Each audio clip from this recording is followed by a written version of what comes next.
तो चलिए, पुरानी क्लास में हमने क्या पढ़ लिया था, फंडामेंटल राइट्स जो हमने स्टार्ट किए हैं, आर्टिकल 24 तक हमने कवर अप कर लिए, ठीक है। उसमें से कोई भी हमें डाउट नहीं है, हो तो पूछ लो।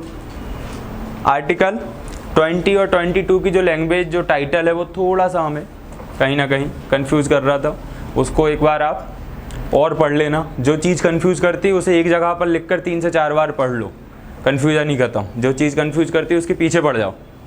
क्लियर हो गई बात? तो कन्फ्यूजन, क्योंकि देखो पीएससी प्री फैक्ट के दम पर निकलता है। मैं इनमें स्टोरी क्यों जोड़ता जा रहा हूँ, ताकि फैक्ट याद रहें आपको।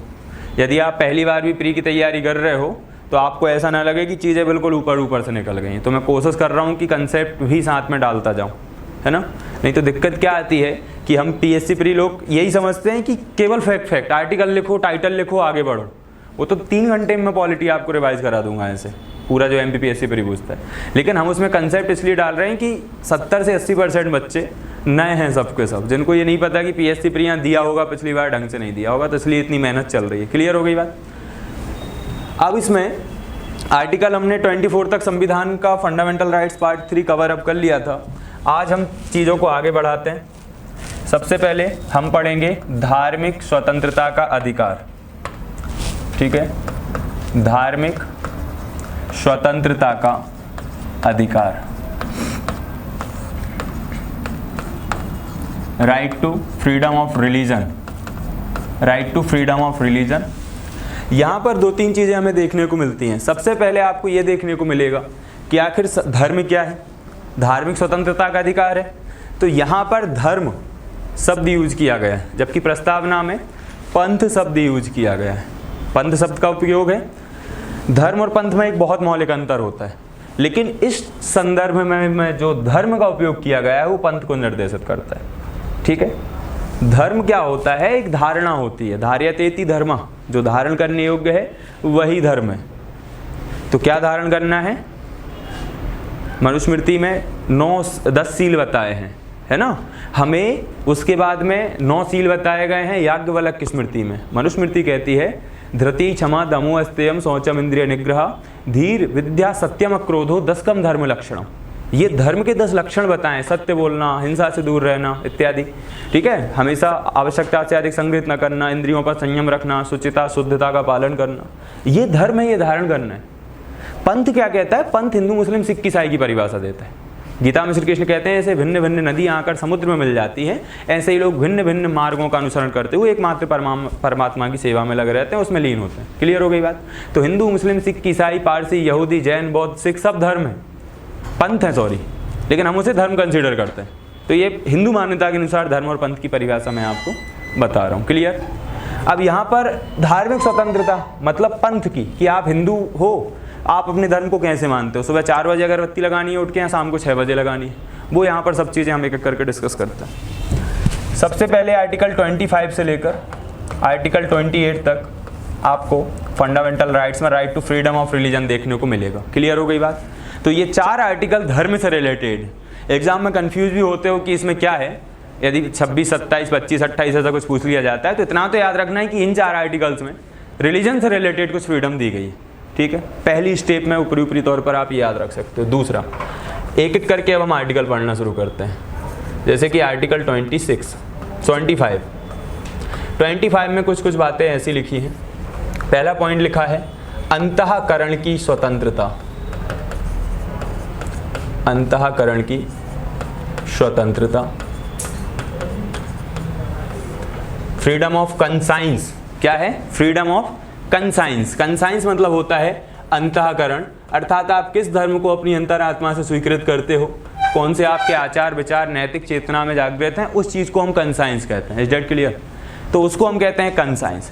ये कंसेप्ट केवल भारतीय संविधान में ही नहीं है, जो मैंने बताया था आपको। एक पॉइंट समझना, एक पॉइंट यहाँ पर ये समझना कि हमने ह्यूमन राइट्स की बात की थी, मानवाधिकारों की बात की थी, और यहां पर कब जारी किए गए थे मानवाधिकारों की उद्घोषणा? The universal declaration of human rights कब हुई थी? हाँ जी, मानवाधिकारों की सार्वभौमिक घोषणा कब हुई थी? 10 दिसंबर 1948 48, वेरी गुड। इसमें कितने आर्टिकल्स हैं? 30 आर्टिकल हैं। आर्टिकल नंबर 18 भी overall humans of the world को right to freedom of conscience देता है। आ रही बात समझ में? तो ह्यूमन राइट का जो डिक्लेरेशन हुआ था, मानवाधिकारों की सार्वभौमिक घोषणा हुई थी 10 दिसंबर 1948 को यूनाइटेड नेशंस के द्वारा। मानव होने के नाते क्या राइट्स होंगे, उन पर इस पर डिबेट हुई थी और वो 30 आर्टिकल में उनने अधिकार दिए। तो आर्टिकल नंबर 18 भी वही बात करता है जो आर्टिकल 25 के सब आर्टिकल 1 में लिखी गई है। कनेक्ट कर पाए चीज़ें? ठीक। दूसरा क्या याद रखना है कि मानने का अधिकार, आप अपने धर्म को कैसे एक्सेप्ट करते हो उसका आपको राइट दिया गया है इस आर्टिकल में। तीसरा हमें याद रखना है कि प्रचार प्रसार करने का अधिकार, प्रचार प्रसार करने का अधिकार,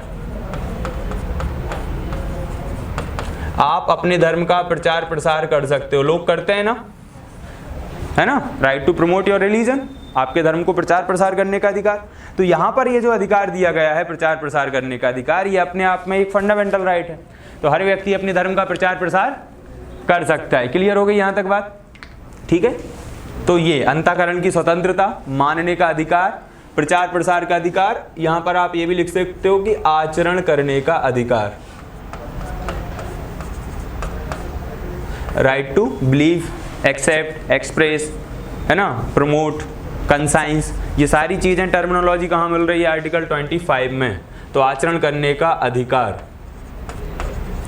अब यहाँ पर एक केस उलझता है दोस्तों, ठीक है? केस मध्य प्रदेश हाईकोर्ट में उलझता है। एक पादरी थे, उन केस ये उलझा कि क्या धर्म को प्रचार प्रसार करने का अधिकार में ये शामिल होगा कि हम धर्म का आपको धर्मांतरित करा सकते हैं, आपका रिलीजन चेंज करा सकते हैं। तो मध्य प्रदेश हाईकोर्ट ने फटकार लगा दी थी कि नहीं, आप किसी भी व्यक्ति का इस तरीके से धर्म परिवर्तित नहीं कर सकते हो। क्लियर हो गई बात? इसमें मैं आपको कुछ केस डिस्कस करा दे रहा हूँ, एक दो, उन पर थोड़ा सा ध्यान देना। हाँ, पहला केस इसमें लिखना स्टैनिस्लॉस, ये केस अकेला हो सकता है, कहीं ना कहीं से घूम फिर कर आ जाए। स्टैनिस्लॉस वर्सेस एमपी स्टेट, 1978 का ये मामला है। इस केस में स्टैनिस्लॉस एक पादरी थे। इन पादरी का कहना था कि हम धर्म का प्रचार प्रसार ही क्यों करेंगे यदि धर्म परिवर्तन उससे जुड़ा हुआ नहीं होगा। तो हम तो धर्म को इसलिए प्रमोट करते हैं ताकि लोग हमारे धर्म को एक्सेप्ट करें। सुप्रीम कोर्ट ने कहा कि आपका धर्म का प्रचार प्रसार करने का अधिकार, your right to promote your religion, it's basic objective is that you want to promote your ideal goals in the public.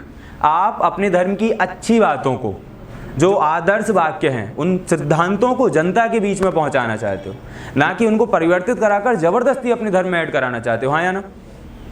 तो यहाँ पर धर्म का प्रचार प्रसार करने का जो अधिकार है वो धर्मांतरण का अधिकार नहीं देता है। Is that clear? तो ये बात निकल कर आई स्टैनिस्लॉस वर्सेस एमपी स्टेट 1978 के केस से। ठीक है, तो इसे आप लिख लेना। ये आपका आर्टिकल 25 कंप्लीट हो गया। हर धर्म को अधिकार दिए गए। अब एक चीज इसमें समझो, यहाँ पर जो हिंदू टर्म यूज किया गया है दोस्तों, हिंदू में केवल हिंदू शामिल नहीं है। इस आर्टिकल 25 और 26 में हम चीज़ समझने वाले हैं अभी। तो हिंदू का मतलब क्या होगा? हिंदू का मतलब यहाँ पर हिंदू तो हो गई होगा, हिंदू का मतलब सिख होगा, क्या होगा?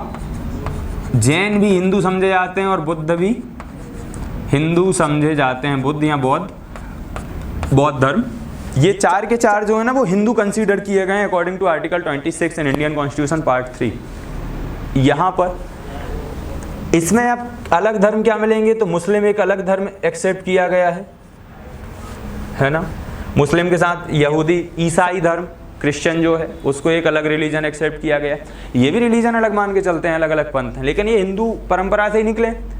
इनके जो फाउंडर थे वो तो हिंदू ही थे ना, तो वो सारी चीज़ें है ना। अब एक पॉइंट यहाँ पर समझ के रखना कि इनको इसलिए क्योंकि इनकी मान्यताएं लगभग समान है, 19-20 का अंतर हो सकता है, तो इनको हिंदू माना गया है। क्लियर? अब यहाँ पर जो सिख हैं, इस आर्टिकल में एक एग्जांपल दे रहा हूँ जो एमपीपीएससी प्री के पॉइंट ऑफ व्यू से काफ़ी महत्वपूर्ण है। सिखों के गुरु ने सिखों को आदेश दिया कि आपको 5 का धारण करना है। कितने का?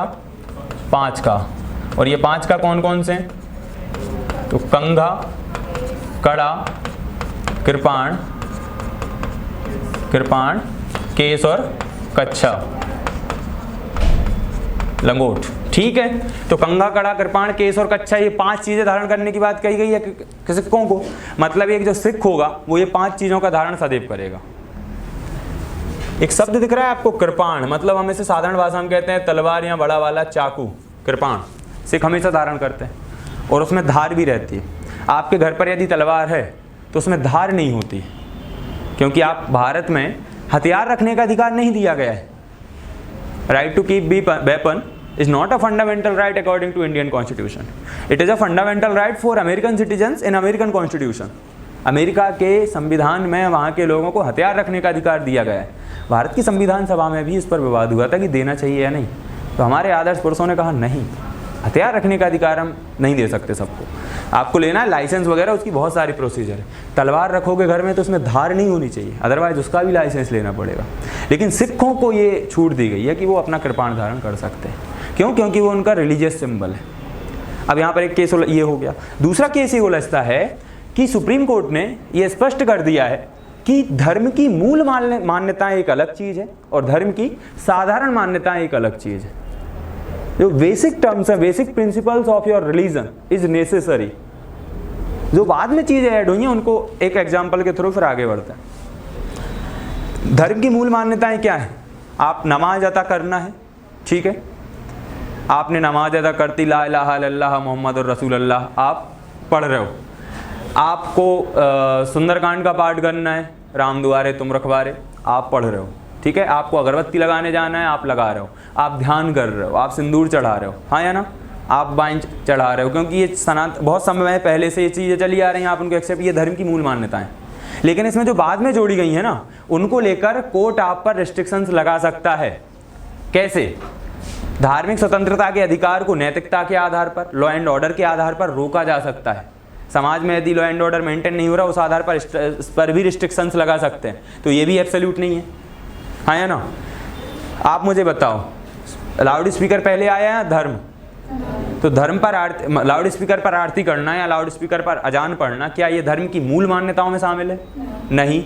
अजान पढ़ना मूल मान्यताओं में शामिल है, आरती करना मूल मान्यताओं, इस पर रोक नहीं लगा सकते। लेकिन लाउड स्पीकर का यूज करना, अभी ऐसे गणपति उत्सव आ रहा है, दुर्गा उत्सव आ रहा है, तो कितना यूज होता है? एग्जाम टाइम आता है, प्रशासन बोल देता है सब कि आप इतने टाइम पर ही लाउड स्पीकर चलाओगे, क्या लठ लेकर खड़े हो जाएंगे, हमारे धर्म के विरोध में तुम ऐसे कैसे बोल सकते हो? 11 दिन का तो हमारा त्यौहार है। नहीं ना, सब समझदार है, हम पूजा पाठ भी करेंगे, इस पर तो नहीं चाहता कि मेरी वजह से आप लोगों की व्यवस्था में डिस्टर्बेंस हो। भक्ति भी करो, अपना कर्म ही पूजा है, ये एक चीज़ है। तो धर्म की मूल मान्यताएं अलग हैं, उनमें शासन छेड़खानी का नहीं करता है। लेकिन जो सामान्य मान्यताएं जो बाद में जुड़ी हैं, उनको कभी भी रोका जा सकता है सरकार के द्वारा। और इस पॉइंट को ऐसे समझो कि राज्य जो है वो पंथ निरपेक्ष है। India is a secular state. The term secular add in preamble by the 42nd constitution amendment 1976। तो प्रस्तावना में 42वें संविधान संशोधन द्वारा पंथ निरपेक्षता शब्द जोड़ा गया था, हाँ या ना। पंथ निरपेक्षता भी मैंने बता ही दिया, पंथ क्या होता है। धर्म निरपेक्षता शब्द नहीं है प्रस्तावना में, पंथ निरपेक्षता है। तो संविधान में ये कहा गया है हमारे संविधान निर्माताओं ने कि आप सभी पंथ, मतलब हिंदू, मुस्लिम, सिख, ईसाई, यहूदी, पारसी, जैन, सिख, सबका बराबर सम्मान करोगे। क्लियर हो गई? बराबर सबसे दूरी बनाकर रखोगे, किसी एक धर्म को प्रमोट नहीं करोगे। ये 3 चीजें हमें बताते कि हम पंथ निरपेक्ष हैं, we are a secular state. जैसे पाकिस्तान एक इस्लामिक स्टेट है, नेपाल एक हिंदू राष्ट्र है, दुनिया का एकमात्र हिंदू राष्ट्र, ठीक है। बदलती रहती हैं चीज़ें वहाँ पर सरकारों के साथ, वो डिक्लेयर कर देते हैं फिर कैंसिल हो जाता है। आर्टिकल 25 मुझे लगता है बहुत अच्छे से क्लियर हो गया होगा, कोई डाउट नहीं ना? लिख लिया? लिखिए थोड़ा जल्दी।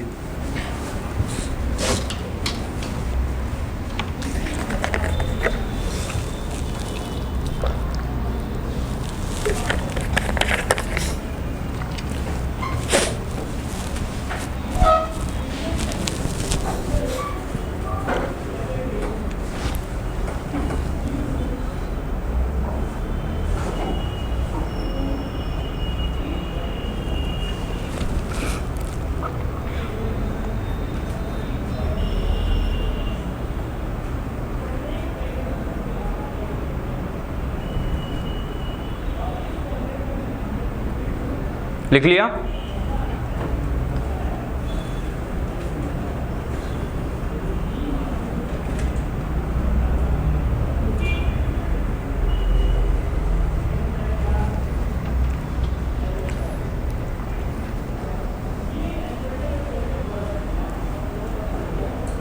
चलो यहाँ तक ये हो गया है ना। अब ध्यान देना, आर्टिकल 26 के बाद आर्टिकल 27 पर आते हैं, 26 पर आते हैं, सॉरी 25 के बाद। दोनों में आपको कुछ भी बहुत ज़्यादा याद नहीं करना है। आर्टिकल 26 कहता है कि you have the right to establish your religious institutions, आपको अपने धार्मिक संस्थानों की स्थापना करने का अधिकार है और उनको पोषित करने का अधिकार है। यू कैन फंड, आप उनको फंड दे सकते हो। You can run, you can regulate, आप उनको चलाओगे, प्रशासित करोगे, ये सब आपको अधिकार है। कहने का मतलब अनुच्छेद 25 आर्टिकल 25 जो राइट देता है ना, वो एक इंडिविजुअल को देता है, व्यक्ति को एक व्यक्तिगत अधिकार देता है, ठीक है। और ये कैसे अधिकार देता है? पूरे के पूरे वर्ग को, कि आपको अपने धर्म को बचाने का, अपने धर्म के इंस्टीट्यूशन चलाने का पूरा अधिकार है। क्लियर हो गई बात? तो आर्टिकल 25 में जो बातें कही गई हैं एक पॉइंट ऑफ व्यू से आप देखो, वो एक व्यक्ति को अधिकार देता है। आर्टिकल 26 एक पूरे वर्ग को, एक पूरी उसको क्लास को ही ये पूरा राइट दे रहा है। तो इसमें क्या लिखा है कि अपने धार्मिक संस्थान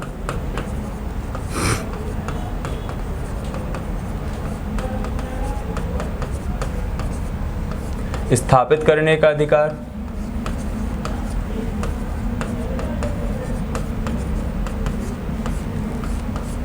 अपने धार्मिक संस्थान स्थापित करने का अधिकार है। You have the right to establish your religious institutions.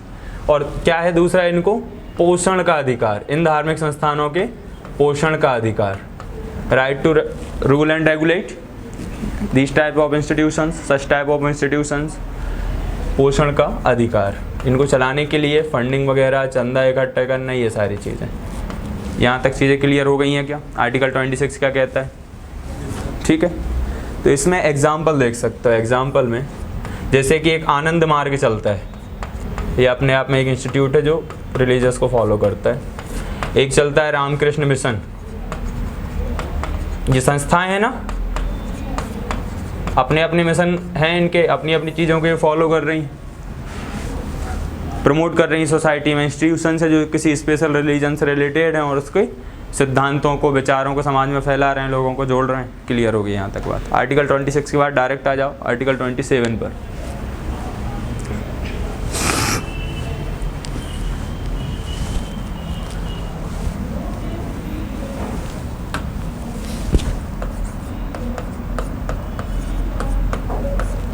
ये सीधी बात करता है कि धर्म की अभिवृद्धि हेतु, धर्म की अभिवृद्धि हेतु करों के संदाय से संरक्षण, करों के संदाय से संरक्षण,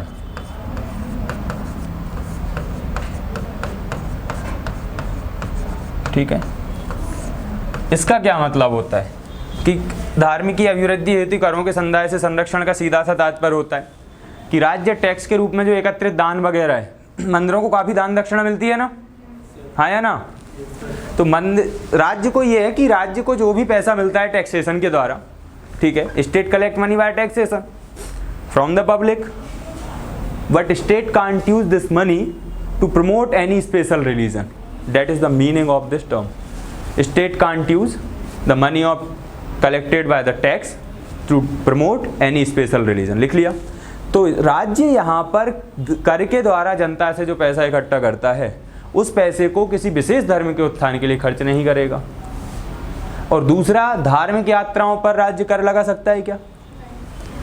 नहीं लगा सकता है या लगा सकता है? बिल्कुल लगा सकता है।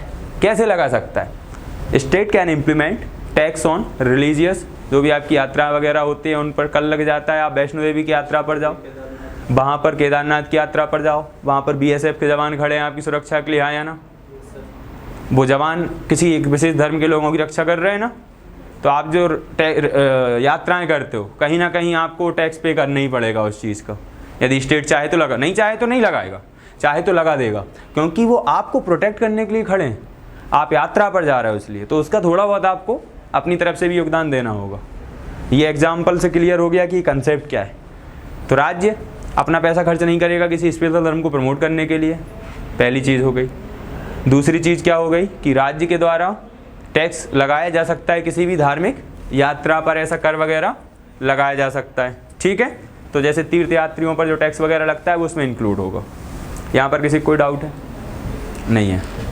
लिख ली इसकी हेडिंग, बस हेडिंग याद रखना है, इसमें बहुत ज़्यादा आपको दिमाग नहीं लगाना है। हेडिंग डाल लो आर्टिकल 28, लास्ट आर्टिकल है इसका, आर्टिकल 28।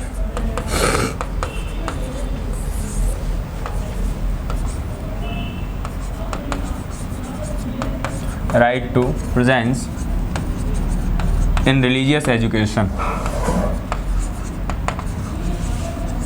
रिलीजियस एडुकेशन, धार्मिक शिक्षा में उपस्थित होने का अधिकार, धार्मिक शिक्षा में उपस्थित होने का अधिकार, धार्मिक शिक्षा में उपस्थित होने का अधिकार। हाँ,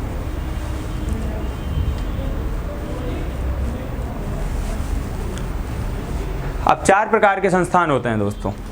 पहला, ऐसे संस्थान, ऐसे institutions which is established by any act of government, जो कि किसी राज्य द्वारा अधिनियम से स्थापित हुए। ठीक है, some of them are funded by the government, कुछ ऐसे संस्थान होते हैं जो कि राज्य द्वारा वित्त पोषित होते हैं। ठीक है, some of them established by any trust but now they are regulating by state, उनमें से कुछ ऐसे हैं जो किसी ट्रस्ट ने या न्यास ने स्थापित किए थे, किंतु अब वह किसके द्वारा संचालित किए जा रहे हैं? सरकार के द्वारा संचालित किए जा रहे हैं। और कुछ ऐसे हैं जो पूरे तरीके से प्राइवेट इंस्टीट्यूशंस हैं। तो जो राज्य द्वारा अधिनियम द्वारा स्थापित किए गए उनमें किसी प्रकार की धार्मिक शिक्षा नहीं दी जा सकती। जो राज्य द्वारा पूर्ण तरीके से वित्त पोषित हैं, सम इंस्टीट्यूशन मतलब such type of institutions which are completely funded by the government, in that institutions religious education can't be provided, किसी भी प्रकार की धार्मिक शिक्षा वहां पर आपको उपलब्ध नहीं कराई जाएगी यदि वह संस्थान पूरे तरीके से सरकार द्वारा वित्त पोषित है। लेकिन ऐसा इंस्टीट्यूशन जो कि किसी ट्रस्ट ने, किसी न्यास ने, मतलब किसी व्यक्तिगत सामूहिक रूप से स्थापित किया गया था बहुत पहले, और अब वो चलाया जा रहा है सरकार के द्वारा। अलीगढ़ मुस्लिम यूनिवर्सिटी 1920 वगैरह याद है, आज सरकार चला रही है, इंस्टीट्यूशन है। तो कुछ ऐसे इंस्टीट्यूशंस हो सकते हैं जो पहले किसी ट्रस्ट ने एस्टेब्लिश किए थे, अब उनको गवर्नमेंट रन कर रही है, वहाँ पर धार्मिक शिक्षा दी जा सकती है ना। या प्राइवेट इंस्टीट्यूशन जो है आपने स्थापित किए, आपके द्वारा ही चल रहे हैं, थोड़ा बहुत यदि गवर्नमेंट वहाँ पर सहायता कर रही है तो उसका ज़्यादा वो नहीं है, वो आप वहाँ पर धार्मिक शिक्षा दे सकते हो। मदरसे वगैरह में धार्मिक शिक्षा दी जाती है। लेकिन ऐसे इंस्टीट्यूशन जो आपके खुद के स्थापित हैं, आपने खुद ने स्थापित किए, सरकार द्वारा किसी प्रकार की फंडित नहीं है, सरकार ने एक्ट से इस्टेब्लिश नहीं किए, तो आप वहाँ पर क्या कर सकते हो? शिक्षा दे सकते हो। समाज ऐसे इंस्टीट्यूशन को इस्टेब्लिश करने में हेल्प करती है जो समाज कल्याण के लिए होते हैं, समाज में नैतिकता के प्रसार करने के लिए होते हैं, है ना। उनमें सरकार फंडिंग भी कर सकती है, क्योंकि अल्टीमेट ऑब्जेक्टिव क्या है? Interest of society. ठीक है, to improve the moral of society, समाज में नैतिक उत्थान करना, उनका हित में यदि वो इंस्टीट्यूट काम कर रहा है, भले ही वो किसी धर्म से संबंधित हो। तो जगन्नाथ मंदिर में मैक्सिमम हेल्प किसकी होती है? सरकार की। सोमनाथ मंदिर, सोमनाथ मंदिर कहाँ पर है? सोमनाथ गुजरात में। आक्रमण किसने किया था सोमनाथ मंदिर पर? महमूद गजनवी ने। 16 आक्रमण याद है, 17 आक्रमण टोटल किए थे। तो अपने आक्रमण में उसने मंदिर को ध्वस्त कर दिया था, पूरा धन लूट कर ले गया था। राजा भोज भागे थे एमपी से गजनवी से लड़ने, लेकिन जब तक वो भाग गया था तो जो भीम प्रथम था वो पराजित हो गया था गजनवी से। तो राजा भोज ने भीम प्रथम को काफ़ी अच्छे तरीके से खरी खोटी सुनाई, उसको झड़प मड़प भी हो गई थी इनकी, छोटा मोटा युद्ध। लौट कर आते हैं, बड़ी दुखी होते हैं, पर अपने यहाँ कर्मचारियों का आदेश देते हैं कि अपने यहाँ जो मालवा वाला क्षेत्र है, रायसेन, जो मंडीदीप के बाजू रायसेन का इलाका, वहाँ पर वो करवाते हैं निर्माण भोजपुर मंदिर का। ठीक है, भोजपुर शिव मंदिर, तो उसे मालवा का सोमनाथ कहा जाता है, क्योंकि वो सोमनाथ मंदिर के टूटने के बाद राजा भोज द्वारा निर्मित करवाया गया था। आई बात समझ में? तो इसे सोमनाथ है मालवा या मालवा का सोमनाथ कहा जाता है। और एक रात में ही वो शायद निर्मित हुआ था, तो उसकी छत नहीं बन पाई, अभी कमज़ोर रह गई, तो अब भी उस पर छत नहीं डल पा रही है। फिर वहाँ पर वो टूट गया, 1036 या 46 ईस्वी में उसकी फिर से मरम्मत करवाई गई थी उस मंदिर की। फिर 1146 में मरम्मत करवाई गई। रानी अवंतीबाई ने 1765 में, सॉरी, इंदौर की जो होलकर थी, अवंतीबाई होलकर, अहिल्याबाई होलकर, माफ़ करना, 1765 में अहिल्याबाई होलकर ने उसका जीर्णोद्धार करवाया सोमनाथ मंदिर का। 1950 में सरदार वल्लभ भाई पटेल ने उसका जीर्णोद्धार करवाया और तब से वो एक ऐसे रन हो रहा है कि वो धार्मिक शिक्षाएं तो नहीं देता है, लेकिन वो एक जुड़ा हुआ है मोरल से वो पूरा चीज़, ठीक है। वहाँ पर ट्रस्ट वगैरह जो चलता है तो सोसाइटी की सर्विस के लिए भी वो अवेलेबल रहते हैं, गरीब बच्चों अनाथों के लिए सर्विसेज प्रोवाइड करते हैं, तो इसलिए गवर्नमेंट उसको फंड वगैरह कर देती है। और ख़ुद के पास ही इतना पैसा आता है, मंदिरों के पास, साउथ इंडिया के मंदिरों के पास अनाप शनाप पैसा भरा पड़ा है, ठीक है। पूरा सोना निकाल लें आज हम मंदिरों का, तो देश की GDP मतलब $1 में $10 मिलेंगे फिर आपको, है ना। $1 में 10 15 डॉलर, इतना सोना भरा पड़ा है मंदिरों में। नहीं ऐसा नहीं, चीज़ों को थोड़ा और गहराई मेंस के टाइम पे बताऊंगा तो और स्पष्ट होंगी। यहाँ तक चीज़ें क्लियर है। Article 25 complete. आर्टिकल 25 कहता है everyone has the right to conscience, promote their religion, accept and adopt their religion. किसी भी प्रकार से आप प्रचार प्रसार कर सकते हो, अंतःकरण की स्वतंत्रता है आपको, धार्मिक प्रचार प्रसार की स्वतंत्रता है। प्रचार प्रसार का मतलब जबरन धर्मांतरण नहीं है। आर्टिकल 26 कहता है कि जो आपको अधिकार अनुच्छेद 25 में दिया गया है वही 26 में दिया गया है। 25 का अधिकार व्यक्तिगत है, 26 का अधिकार सामूहिक एक वर्ग एक क्लास के लिए। इट मीन्स आपको अपने संस्थानों को स्थापित करने का अधिकार है और उनको पोषित करने का अधिकार है। अनुच्छेद 27 आर्टिकल 27 सेज दैट कि आपको जो टैक्सेशन से पैसा मिलता है सरकार का, वो किसी स्पेशल रिलीजन के लिए खर्च नहीं करेगा और वो धार्मिक यात्राओं पर कर वगैरह लगा सकता है। आर्टिकल 28 कहता है right to presence in religious education, धार्मिक शिक्षा में उपस्थित होने का अधिकार। एक ये पॉइंट भी याद रखना कि भाई यदि आप स्कूल में जाते हो, है ना, स्कूल में सरस्वती वंदना होती है, या यदि कोई मुस्लिम पर्सन है तो वो चाहे तो उसमें प्रेजेंट हो सकता है, उसकी स्वेच्छा, लेकिन ज़बरदस्ती नहीं की जा सकती। आई बात समझ में। यदि कहीं पर कलमा पढ़ा जाता है या जो भी चीज़ें हैं, थोड़ा सा मुझे टर्म में हो सकता है मैं गलत बोल दूँ, तो वहाँ पर उर्दू का वो पता नहीं रहता कि है क्या, तो ये जो चीज़ें पढ़ी जाती हैं और वहाँ पर कोई हिंदू उपस्थित है, वहाँ इंस्टीट्यूट में पढ़ रहा है, तो ज़बरदस्ती उसको नहीं पढ़वाया जाएगा।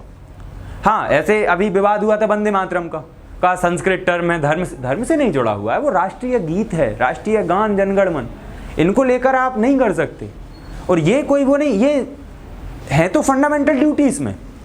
आर्टिकल 51A जो है आपका भाग 4A, यहाँ पर 11 फंडामेंटल ड्यूटीज दी गई हैं। ये फंडामेंटल ड्यूटीज नॉन जस्टिसेबल हैं, अबाध योग्य हैं, लेकिन इनको भी बाध योग्य बनाया गया है अलग अलग क्लॉजेस के द्वारा। जैसे ध्वज का सम्मान करना, वहाँ पर लिखा है आपका कर्तव्य है, आपको मानना चाहिए, नहीं मानो कि जेल में नहीं डाला जाएगा। लेकिन जो फ्लैग कोड है, ध्वज संहिता, उसमें तो स्पष्ट लिखा है ना कि यदि आपने अपमान भी कर दिया तो आपको इतनी सज़ा हो सकती है और इतना जुर्माना हो सकता है। चीज़ें समझ रहे हो मैं क्या कहना चाह रहा हूँ? ज़्यादा विस्तार से हम बात नहीं कर पा रहे हैं, लेकिन चलेंगे। अब यहाँ तक की चीज़ें क्लियर हैं, इसमें कोई भी आपका रत्ती भर डाउट हो तो आप पूछ लो। अब हम बात करते हैं राइट टू माइनॉरिटीज़ की, अल्पसंख्यकों के अधिकार।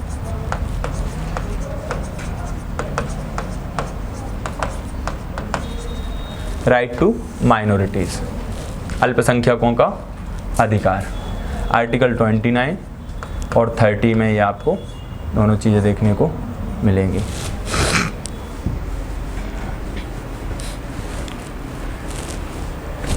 आर्टिकल ये जो 25 से लेकर 30 तक है ना, यहाँ से प्री में अभी तक बहुत ज़्यादा क्वेश्चन मैंने देखे नहीं हैं, और क्वेश्चन पूछेगा भी तो वो लगभग क्वेश्चन नए रहेंगे। ऐसा पॉइंट ऑफ व्यू समझा करो चीज़ों का। नए क्वेश्चन पूछेगा, पहली बार पूछेगा, या लगभग 1-2 क्वेश्चन ही शायद कभी पूछे, तो यहाँ से क्वेश्चन ऊपर ही ऊपर पूछेगा, ऊपर बहुत ज़्यादा डेप्थ में नहीं जाएगा। जैसे आर्टिकल 15, 16, 17, 18 से अभी तक कई बार क्वेश्चन बन चुके हैं, तो जो नॉर्मल क्वेश्चन बन सकते थे वो पूछ लिए गए, तो अब वो उनकी डेप्थ में जाने की कोशिश करता है ना। इसलिए मैंने आपको वहाँ पर सब आर्टिकल भी बता दिए कि जो मैक्सिमम डेप्थ हो सकती है ना, उसकी कहाँ तक जा सकती है, वहाँ तक हम पहुँच गए, तो हम उसे झेल लेंगे। यहाँ पर मैक्सिमम डेप्थ इसलिए नहीं बता रहा हूँ क्योंकि बहुत ज़्यादा अभी तक आया ही नहीं, आएगा तो ऊपर ऊपर के क्वेश्चन बन पाते हैं। ये एक थॉट रहता है एक एग्जामिनर का। मैं खुद ऐसे आप लोगों के लिए एग्जाम सेट करता हूँ ना, तो हम टीचर्स का क्या माइंडसेट चलता है उस थॉट से हम समझ सकते हैं, और वही लगभग हमने उदाहरण में सही पाया है कि वैसा ही होता है। क्लियर हो गई बात? अब पॉइंट ऑफ व्यू समझना। आर्टिकल 29 और 30 समझ लेते हैं, बहुत ज़्यादा इनमें डेप्थ में नहीं जाना है। आर्टिकल 29 क्या कहता है, कोई बता सकता है? अल्पसंख्यकों के क्या अधिकार है?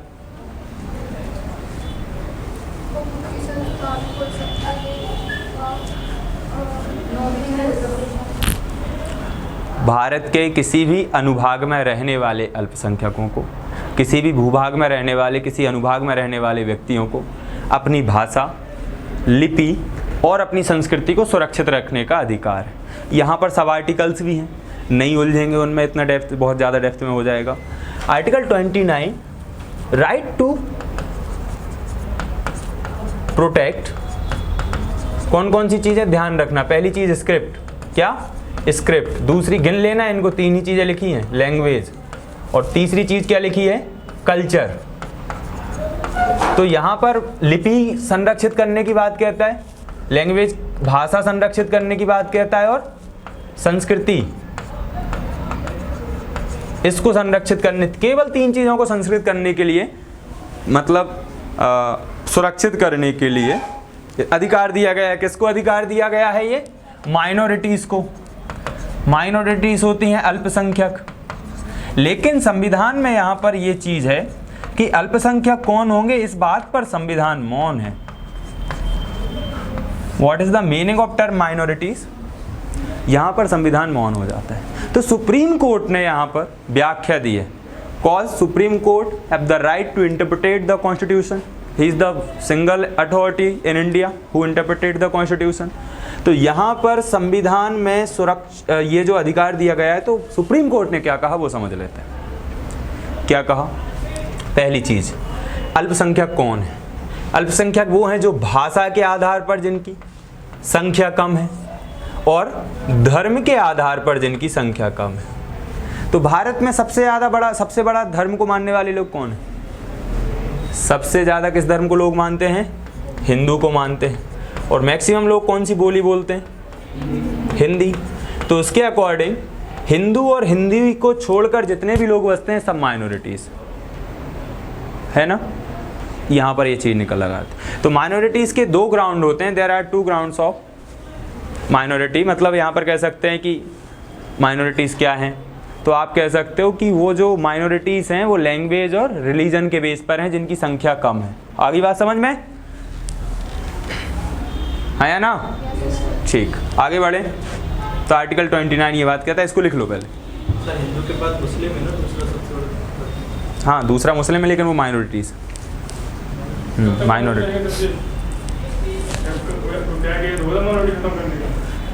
माइनॉरिटीज़ ख़त्म करने का कोई तरीका नहीं है अभी संविधान में। जब वोट बैंक और ये राजनीति से नेता ऊपर उठ जाएंगे तो ये चीज़ें नीचे आना शुरू होंगी। अभी तो ऊपर ही जा रही हैं, फिर शायद कभी रोकें, फिर नीचे आना शुरू हो। हाँ, जब 150 करोड़ आबादी टोटल था, वो तो मिनोरिटी से बाहर निकला था। जैन सिख बहुत कम है। जैन सिख वाकई में, जैन सिख बुद्ध यहूदी पारसी क्रिश्चियन वगैरह जो भारत में रहते हैं, ये एक्चुअल माइनॉरिटीज़, एंग्लो इंडियंस। मतलब हिंदू और मुस्लिम दोनों मेजोरिटी हो सकते हैं, दोनों को रखना भी चाहिए। और मेजोरिटी के कंसेप्ट भी कहीं ना कहीं दिक्कत भरे हैं राज्यों में। जैसे जम्मू कश्मीर की जनसंख्या में लगभग बहुत ज़्यादा लोग 80-90, मुझे एग्जैक्ट आंकड़ा नहीं पता, 80-90% लोग मुस्लिम होंगे, है ना, 70-80% होंगे, 20-30% हिंदू होंगे। तो वहाँ पर भी हिंदू माइनॉरिटीज़ नहीं है, वो मेजोरिटी में ही है, क्योंकि स्टेट नहीं देता ना मेजोरिटी माइनॉरिटी का दर्जा, वो राज्य के, स्टेट के, सेंटर के ही रूल फॉलो करता है। तो वो वहाँ भी 80% मुस्लिम है, लेकिन उनको वो दिया गया। हिंदू मुस्लिम की बात नहीं कर रहा हूँ मैं यहाँ पर, मैं केवल एक कंसेप्ट समझाने के लिए आपको एग्जांपल दे रहा हूँ कि ऐसा ऐसा देश में है ना। वो ज़रूरी भी है एक पॉइंट ऑफ व्यू से देखो। अब वो आर्टिकल 15 और 16 बहुत विस्तार से हम मेंस में पढ़ेंगे ना, तो वहाँ पर आपको रिजर्वेशन के फेवर में जो मैं फैक्ट बताऊँगा, आपको चीज़ समझ में आएगी कि वाकई में रिजर्वेशन कितना ज़रूरी है। इम्प्लीमेंटेशन का तरीका जो थोड़ी थोड़ी समस्या है उसको सुधार लिया जाए तो ये व्यवस्था बहुत दुरुस्त कर सकती है देश को। आगे लिख लिया, हाँ। रिजर्वेशन पॉलिसी आर्टिकल 15(4) और आर्टिकल 16(4) में दी गई है। अनुच्छेद 15(4) कहता है कि शैक्षणिक और सामाजिक रूप से जो पिछड़े हैं, एजुकेशनली और सोशली जो बैकवर्ड हैं, उनको स्टेट प्रमोट करेगा एजुकेशन में। ओबीसी को जैसे हायर एजुकेशन में, विमेंस को देगा रिजर्वेशन। रिजर्वेशन का पॉलिसी का कंसेप्ट ये है, जैसे मैंने लास्ट क्लास में बताया था, कि ये लोग पिछड़े हुए समाज में, इनका हज़ारों साल तक शोषण हुआ ऐसा माना जाता है, तो इनको यहाँ तक लाना है जहाँ पर पूरा समाज खड़ा हुआ है। ये लोग बहुत पीछे हैं, तो इनको हाथ पकड़कर केवल हमें यहाँ ले जाना चाह रहे हैं। और हमें क्या लगता है कि इनको, हम यहाँ खड़े हैं और इनको धक्का के आगे किया जा रहा है, वैसा नहीं है। इसको समझने के लिए बहुत लंबा कंसेप्ट समझाना पड़ेगा, मैं बताऊँगा आपको मेंस के समय, है ना, कि आखिर रिजर्वेशन है क्या, रिजर्वेशन क्यों ज़रूरी है, क्रीमी लेयर की प्रोसेस इसमें क्या है, ओबीसी को प्रमोशन में रिजर्वेशन क्यों नहीं है, SC ST को क्यों है और ये कितना जायज़ है। बहुत सारे कंसेप्ट पर हम चर्चा करेंगे। मुद्दे पर आओ, प्री की क्लास चल रही है, मेंस की नहीं। आर्टिकल 29 लिख लिया, अब हेडिंग डालो आर्टिकल 30। आर्टिकल 30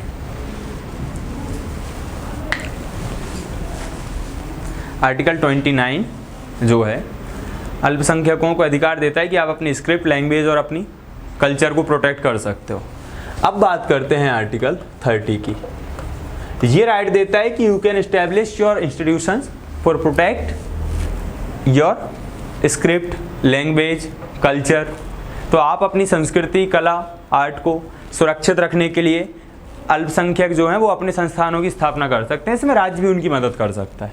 राज्य उनको प्रोटेक्ट करने के लिए क्या करेगा, फंडिंग भी कर सकता है और सहायता भी कर सकता है ना। और यहाँ पर जो रेगुलेशन होगा वो खुद माइनॉरिटीज़ करती हैं। आगे बात समझ में, और उनके अकॉर्डिंग करते हैं, उसमें किसी प्रकार का कोई हस्तक्षेप नहीं होता। तो लिख लो, पॉइंट लिख लो। बहुसंख्यकों का स्तर प्राप्त करने के लिए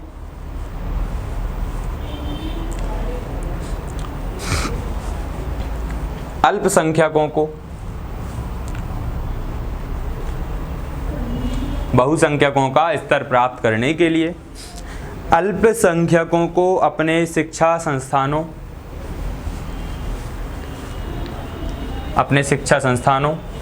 की स्थापना और प्रशासन करने का अधिकार, और प्रशासन करने का अल्पसंख्यक वर्गों का अधिकार। Minorities have the right to establish, minorities have the right to establish their own institutions to reach the level of majorities, to reach the level of majorities। Clear हो गई बात। आर्टिकल 31 हम थोड़ा करेंगे बाद में, आर्टिकल 31 पर ज़्यादा नहीं उलझना है, वो मेंस के टॉपिक में ही आता है, प्रीमिरी में इतना नहीं पूछा जाता है। डायरेक्ट आर्टिकल 32 पर चलते हैं, है ना। ये थोड़ा इम्पोर्टेंट है, इसको समझ लेंगे। आर्टिकल 32 सोल ऑफ कॉन्स्टिट्यूशन, संपत्ति का अधिकार था मित्र, जो कि 44वें संविधान संशोधन द्वारा हटा दिया गया था। उसमें ऐसा नहीं कि पूरी तरीके से निरसन ही है आर्टिकल 30, उसमें कुछ क्लॉज हैं, ठीक है, वो मैं समझाऊंगा। उलझा हुआ केवल मेंस में ही वो आता है। मेंस में भी इतना आएगा कि जब लेवल बहुत हाई होगा ना, तब 31 की व्याख्या पूछी जाएगी, क्योंकि उससे नवी अनुसूची जुड़ी है। आर्टिकल 38 और 39 का ए और बी जुड़ा हुआ है। इंदिरा गांधी के समय के उसमें सैकड़ों विवाद जुड़े हुए हैं। तो अकेला आर्टिकल पढ़ने के लिए हमें 2 से ढाई घंटे की क्लास चाहिए रहती है। उसकी शुरुआत करना ही बेवकूफ़ है यदि इतना समय हमें ना मिले उसे पढ़ने के लिए, क्योंकि वो समझ से परे चला जाएगा और प्री में वो आता नहीं है। उसमें मैं आपको ऑब्जेक्टिव जब कराऊंगा ना, अभी सॉल्व एमसीक्यू वगैरह उसमें करा दूंगा, ठीक है, जो उससे बन सकते हैं फैक्ट, तो उनको आप बस पढ़ लेना, याद कर लेना। Article 32 is the soul of Indian constitution according to doctor BR Ambedkar. Bhimrao Ramji Ambedkar के अनुसार अनुच्छेद 32 संविधान की आत्मा है। एक तो आपका यही फैक्ट तैयार हो जाता है, हाँ या ना। अब ये आत्मा क्यों है, ये क्या देता है, क्या लैंग्वेज है, तो यहाँ पर लिखा है संवैधानिक अधिकारों, संवैधानिक अधिकारों के संरक्षण का अधिकार, राइट टू कॉन्स्टिट्यूशनल रेमेडीज, संरक्षण का अधिकार, राइट टू कॉन्स्टिट्यूशनल रेमेडीज।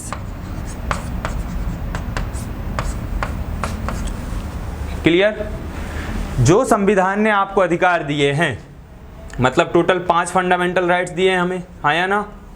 इस फैक्ट को काफ़ी अच्छे से मजबूत कर लो। कैसे करेंगे मजबूत, यहाँ पर ये मुद्दा समझना कि संविधान जो ओरिजिनल कॉन्स्टिट्यूशन था, वास्तविक संविधान, इसमें आपको 7 फंडामेंटल राइट्स दिए गए थे। How much?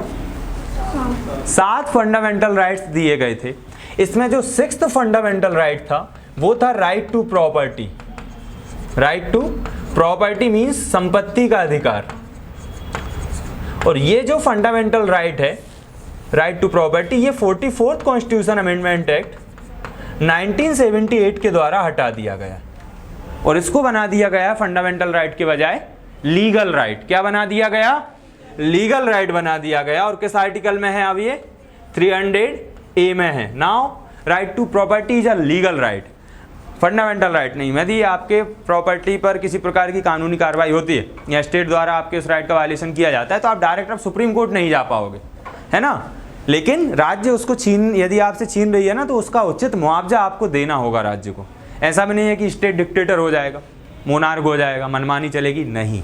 राज्य आपको बाकायदा मुआवजा देगा। ये सुप्रीम कोर्ट ने डिसीजन इस पर दिया है। मैं आपको आर्टिकल 31 मेंस में पढ़ाऊंगा। तो इतना बस याद रख लो प्री के पॉइंट ऑफ व्यू से, हो जाएगा, कर लोगे ना।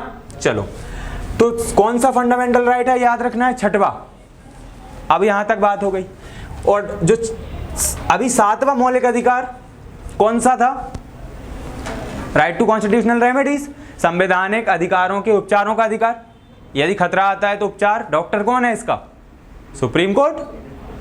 कहीं भी जख्म होता है डॉक्टर के पास भागते हैं। तो अब एक पॉइंट बड़े ध्यान से समझो कि 7 मौलिक अधिकार थे, 6वां हट गया, निरसित हो गया इस सूची से, तो कितने बचे? 6। 6वां मौलिक अधिकार अब फिलहाल हमें क्या दे रहा है? संवैधानिक अधिकारों के संरक्षण का अधिकार दे रहा है। तो कुल कितने मौलिक अधिकार बचे? 5।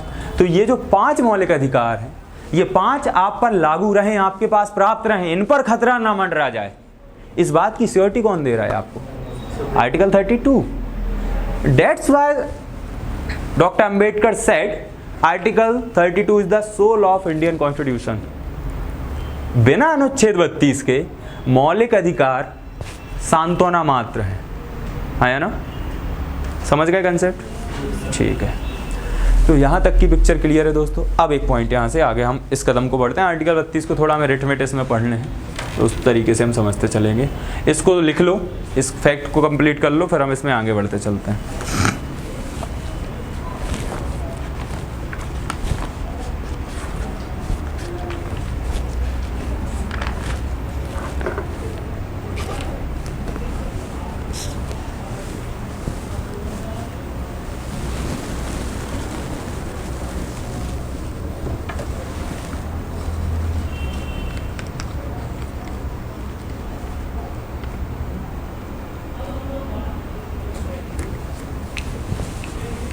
लिख लिया? लिख के मुझसे बोल तो दिया करो, मैं खड़ा रहता हूं।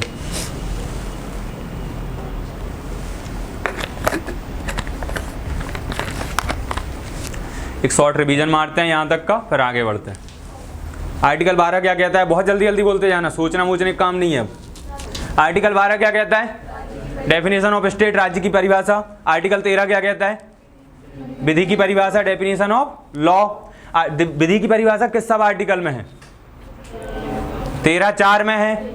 13 सब आर्टिकल 1 में क्या है? कौन सा सिद्धांत? ग्रहण का सिद्धांत, डॉक्ट्राइन ऑफ इक्लिप्स। पृथक्करणीयता का सिद्धांत, डॉक्ट्राइन ऑफ सेवरेबिलिटी किस में है? 13(2) में है। 3 आपको याद नहीं रखना है। फिर आते हैं आर्टिकल 14 पर, क्या कहता है? समता का अधिकार 14 से 18 तक है। आर्टिकल 14 में टर्म क्या लिखा है? भाषा। भाषा क्या है? विधि के समक्ष समता और विधियों का समान संरक्षण, equality before the law and equal protection of the law. ठीक है, तो ये विधि के समक्ष समता कहां से लिया गया कंसेप्ट है? ब्रिटेन या अमेरिका? और विधियों का समान संरक्षण जिसमें जापान का टच है, वो विस्तार से मेंस में ही पढ़ेंगे, इतना आप प्री में याद रख लेना। क्लियर हो गई बात? अब बात करते हैं आर्टिकल 15 की। आर्टिकल 15 का सब आर्टिकल 1 क्या कहता है? किस किस आधार पर? धर्म, जाति, लिंग, मूल वंश और जन्म स्थान के आधार पर किसी प्रकार का विभेद नहीं करेगा। इसमें स्टेट कांट डू, एक प्रकार से क्या बोलते हैं, अरे भेदभाव को, discrimination on the ground of only race, rare caste, sex and place of birth. RRCDSP बताया था, RRDSP 5 आधार पर, केवल इन 5 आधार पर किसी प्रकार का भेदभाव नहीं करेगा। इसके अलावा कर सकता है। 15(1) और 2 में बेसिक क्लोज थे। 3, 4, 5 में क्या थे? एक्सेप्शन थे। तो आर्टिकल 15(3) कब जोड़ा गया? पहला संविधान संशोधन अधिनियम 1951 में, फर्स्ट कॉन्स्टिट्यूशन अमेंडमेंट एक्ट 1951 में, जिसमें लिख दिया गया कि state can do special provisions for women. राज्य महिलाओं के लिए विशेष व्यवस्था कर सकता है। 15(4) में क्या लिखा है? राज्य शैक्षणिक और सामाजिक रूप से पिछड़े लोगों के लिए विशेष व्यवस्था कर सकता है, फॉर एग्जाम्पल SC ST के लिए। तो 15(4) में शैक्षणिक आधार पर रिजर्वेशन है, रिजर्वेशन एंड एजुकेशन। ये किस अधिनियम द्वारा जोड़ा गया? अमेंडमेंट द्वारा।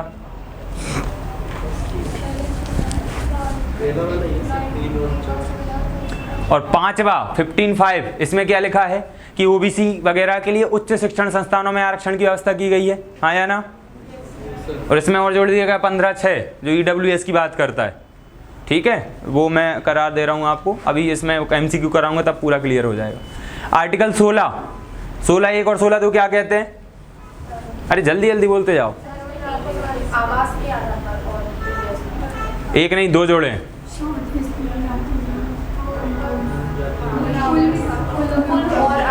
कुल जोड़ गया ना?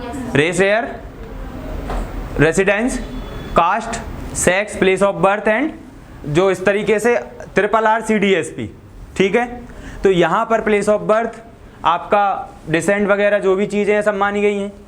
तो राज्य इन 7 आधार, केवल इन 7 आधारों पर किसी प्रकार का डिस्क्रिमिनेशन नहीं करेगा।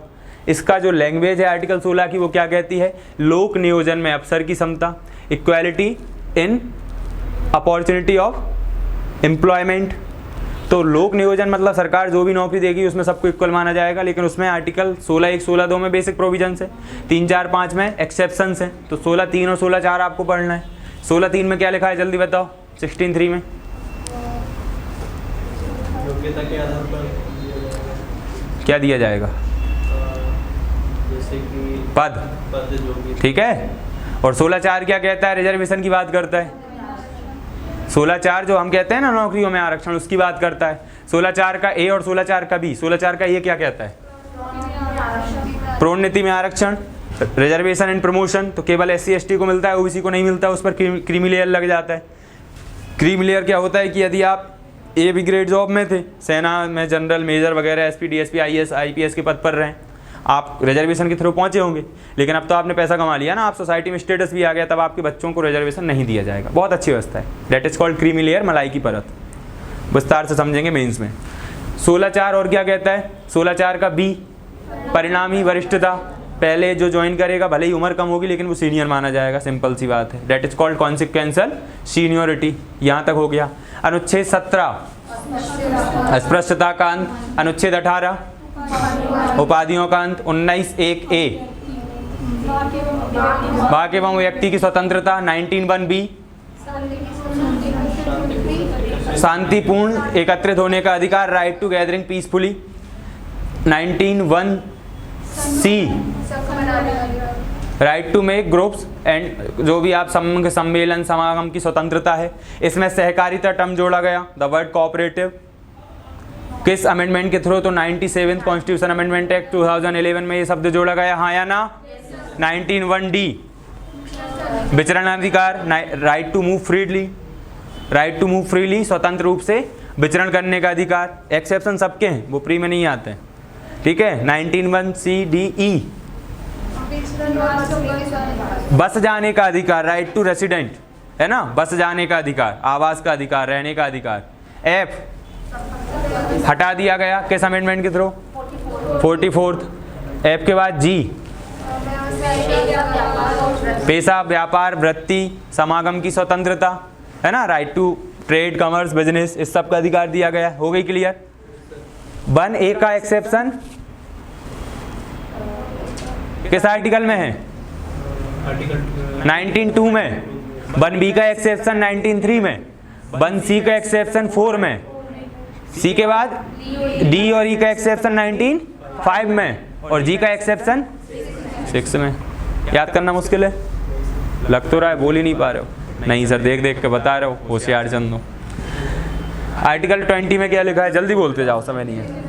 आर्टिकल 20 में लिखा है शोषण के विरुद्ध अधिकार है। 20 की लैंग्वेज क्या है? अपराधों के विरुद्ध दोष सिद्धि से संरक्षण, यही है ना? आर्टिकल 20 में 3 चीजें बताई थी। पहला कोई पूर्व पद प्रभावी नहीं, एक्स पोस्ट फैक्ट लॉ, कोई पूर्व पद प्रभावी नहीं। दूसरा पॉइंट, दोहरा दंड विधान नहीं, डबल जेओपार्डी की मना की गई है। तीसरा पॉइंट, स्वाभिशंसन नहीं, सेल्फ इंक्रिमिनेशन नहीं। 3 पॉइंट याद रखना है। Article 21, right to life with dignity, प्राणवध एक स्वतंत्रता का अधिकार। इसमें कौन कौन से, right to sleep, right to free air environment, right to privacy. Right to privacy कब फंडामेंटल राइट डिक्लेयर किया गया अकॉर्डिंग टू आर्टिकल 21? 2017 में। कौन सा केस? पुत्ता स्वामी केस। किससे जुड़ा था ये? आधार मामले से। और इसी के आधार पर धारा 377 को इलीगल कर दिया गया बाद में सुप्रीम कोर्ट ने। क्लियर यहाँ तक पिक्चर? आर्टिकल 22, आर्टिकल 22 का सब आर्टिकल 1 क्या कहता है? कारण बताना होगा और एडवोकेट से एड और एडवाइस का राइट होगा। 22 का 2 क्या कहता है? विद इन 24 आवर नियरेस्ट जो भी कोर्ट होगा वहाँ पर प्रेजेंट करना होगा। जो राइट टू ट्रेवल होगा, यात्रा का समय, वो अलग से ऐड किया जाता है, अलग से उसको काउंट किया जाता है। 3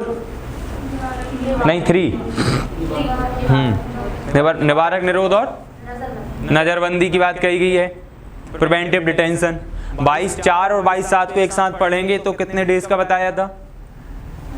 90 डेज का। 90 डेज से ज़्यादा नज़रबंद करेंगे तो हाई कोर्ट से परमिशन लेनी होगी लिखित रूप से आपको, तभी आप कर सकते हो। अदरवाइज 90 डेज से ज़्यादा बिना हाई कोर्ट की परमिशन के प्रिवेंटिव डिटेंशन में नहीं रख सकते लोअर कोर्ट की इजाज़त से। क्लियर? अब 21 का ये क्या कहता है?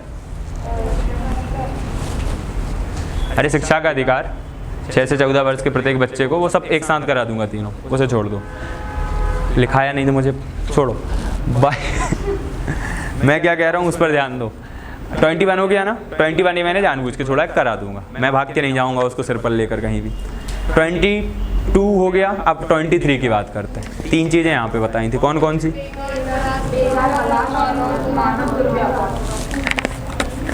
ये दासी प्रथा से, देवदासी प्रथा से भी जुड़ा हुआ है।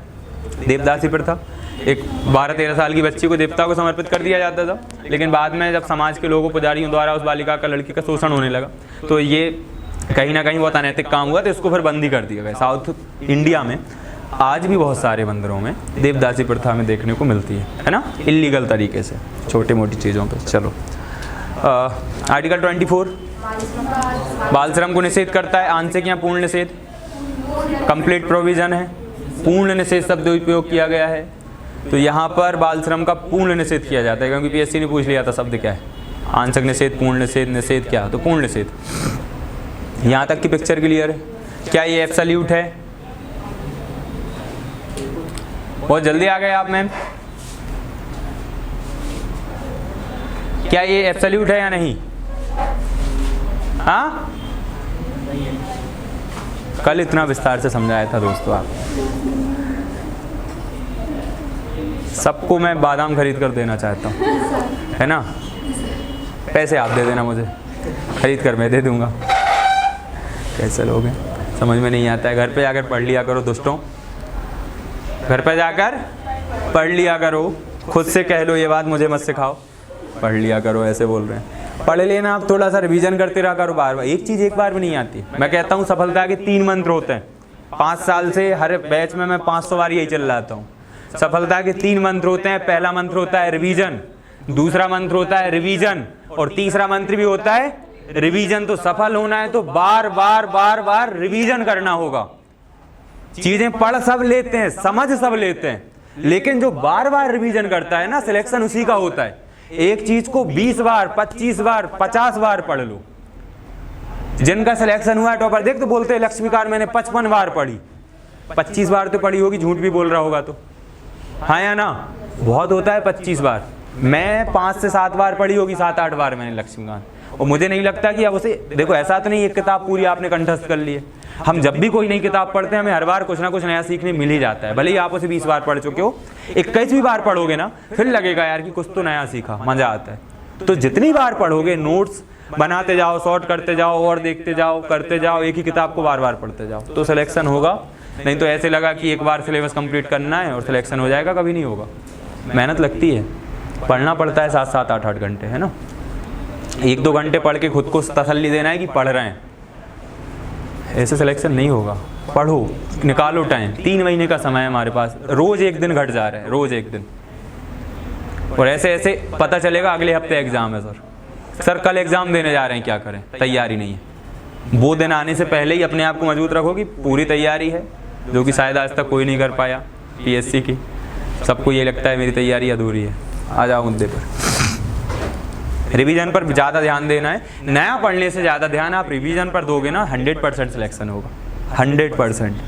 हम बहुत नए में लग रहे हैं, ये तो पता है, ये पता है, नया। अरे जो पता है उसे और मजबूत कर लो, पता है फिर से पढ़ लो, शार्प होती जाएंगी चीज़ें। क्लियर। आर्टिकल 32 पर फिर लौट आते हैं, इसको यहीं छोड़ा था। तो article 32 soul of Indian constitution कहलाता है। डॉक्टर BR अम्बेडकर ने इसको भारत की संविधान की आत्मा कहा था।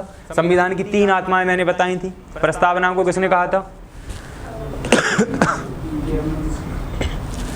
पंडित ठाकुरदास भार्गव ने प्रस्तावना को संविधान की आत्मा कहा था। अनुच्छेद 32 को किसने कहा था? डॉक्टर भीमराव अंबेडकर ने। और आर्टिकल मतलब DPSP और फंडामेंटल राइट को मिला जुला कर किसने कहा था? आत्मा और मन, गार्डन ऑस्टिन ने कहा था, जिन्होंने कौन सी बुक लिखी है? इंडियन कॉन्स्टिट्यूशन, है ना। चलो ये पॉइंट आपको याद रख लें।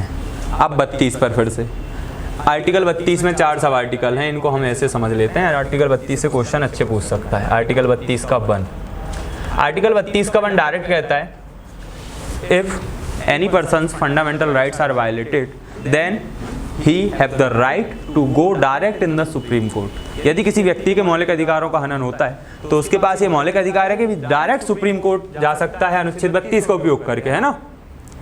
तो यहाँ पर यही बात लिखी है कि यदि आपके फंडामेंटल राइट्स का हनन होता है तो आप सीधे उच्चतम न्यायालय की शरण में जा सकते हो। लिख लो इस पॉइंट को। अब हम बात करते हैं अनुच्छेद 32(2) की। पहले इसको लिख लो।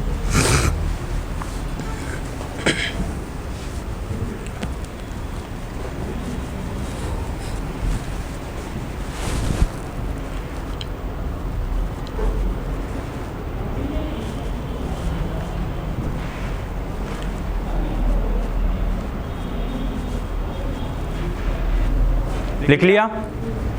चलो 32(2) कहता है, in that case Supreme Court has the power to issue any writ. Supreme Court इस मामले में किसी प्रकार का आदेश या प्रलेख, प्रलेख एक टर्म है यहाँ पर, जिसे हम हिंदी में रिट कहते हैं और इंग्लिश में भी रिट ही कहते हैं। प्रलेख शब्द है, लेकिन हिंदी में भी क्या कहेंगे इसको? रिट। और इंग्लिश में भी क्या कहेंगे? WRIT writ, WRIT writ. तो यहाँ पर सुप्रीम कोर्ट को रिट इशू करने की आज्ञा किससे मिलती है? अधिकार संविधान देता है अनुच्छेद 32(2) में। इसको यही छोड़ो, 32(3) पर आ जाओ। 32(3) में संसद को ये पावर दी गई है, पार्लियामेंट हैज द पावर, कि वह यह रिट जारी करने की शक्ति, रिट जारी करने की शक्ति भारत में किसी अन्य न्यायालय, अदालत को भी दे सकता है, अथॉरिटी को दे सकता है। इसको केवल समझ लो, लिखो मत। 32(3) में क्या लिखा है कि पार्लियामेंट, संसद चाहे तो यह रिट या आदेश जारी करने की शक्ति किसी और को भी दे सकता है, अदालत वगैरह को, बशर्ते ऐसा करते समय सुप्रीम कोर्ट की जो अथॉरिटी है, ज्यूरिडिक्शन है, उस पर नेगेटिव इम्पैक्ट ना पड़े। क्लियर हो गई बात? पक्का? तो ये रिट जारी करने की यहाँ पर ही शक्ति। अब इसमें एक लास्ट आर्टिकल है, आर्टिकल 32 का 4। क्या है आर्टिकल 32 का 4? ये थोड़ा सा इंपॉर्टेंट इसलिए हो जाता है क्योंकि देश में जब भी आर्टिकल 352, 356 इमरजेंसी की बात करते हैं, तो जब भी इमरजेंसी लगती है, यदि आपातकाल जैसी कंडीशन आती है, तो आपातकाल जैसी कंडीशन में जो बात लिखी है 32(1) और 32(2) में, 32(1) में और 32(2) में, तो यहाँ पर ये लिखा है कि ऐसी कंडीशन में ये फंडामेंटल राइट का इम्प्लीमेंटेशन सस्पेंड हो सकता है।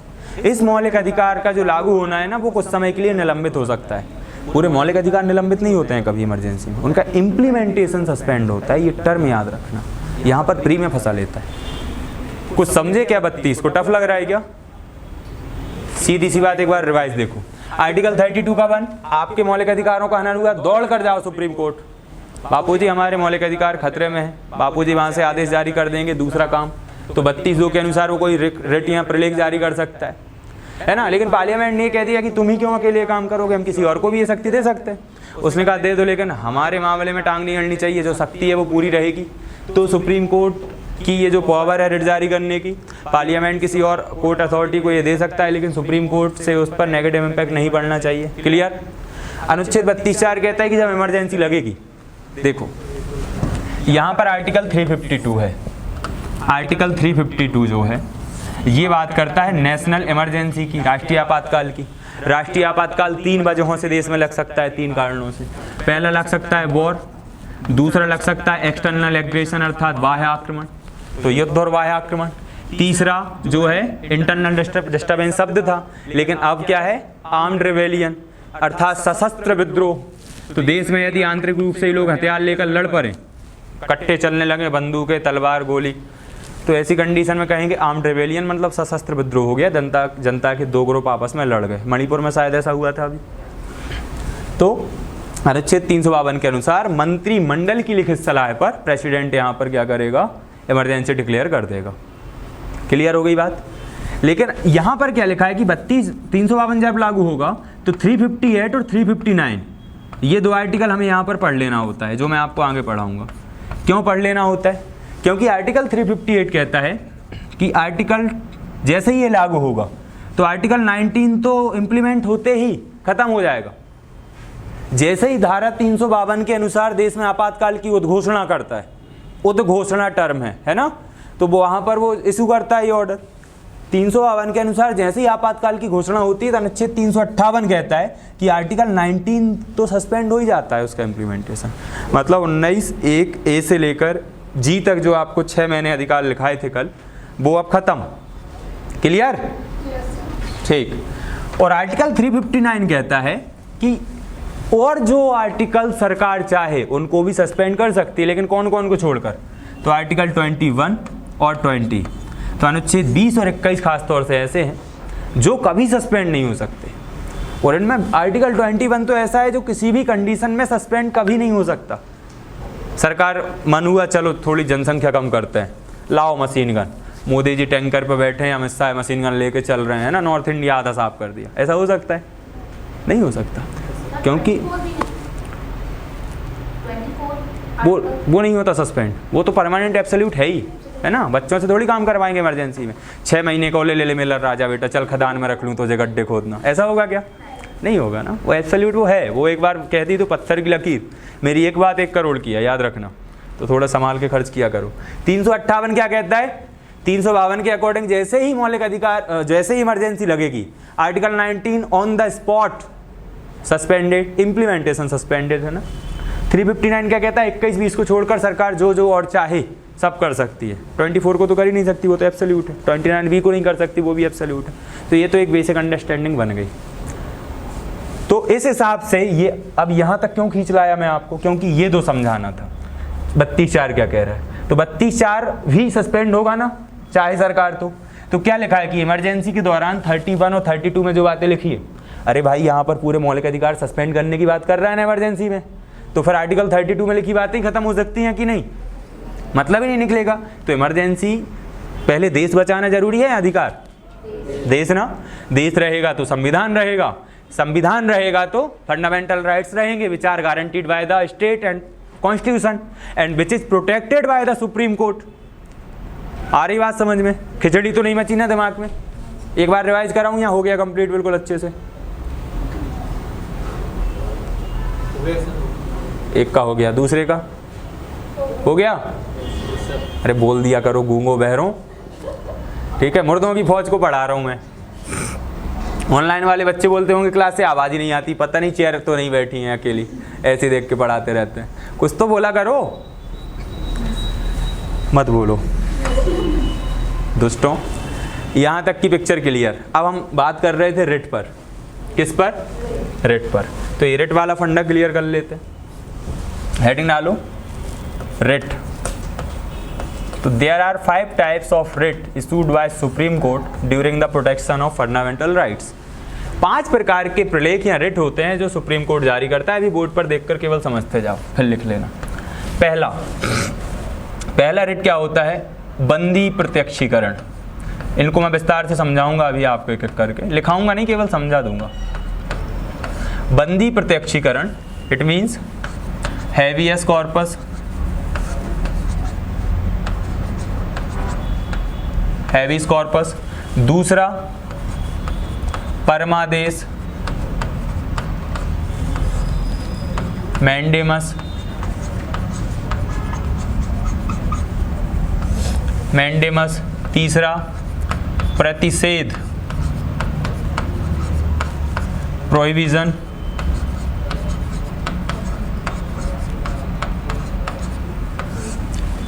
चौथा उत्प्रेक्षा, सर्सियोररी।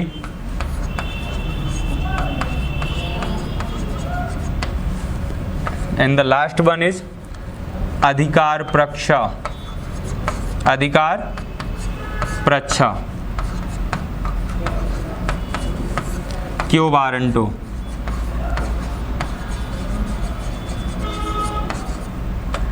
आप में से कोई है जिसने पहली बार ये शब्द सुने हैं अपने जीवन में? कौन कौन, हाथ उठाना।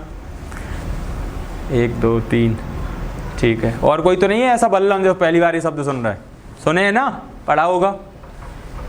एक कहावत सुनी है, protection is better than cure, protection is better than cure. ये याद रखना, अभी ये कंसेप्ट में काम आएगी।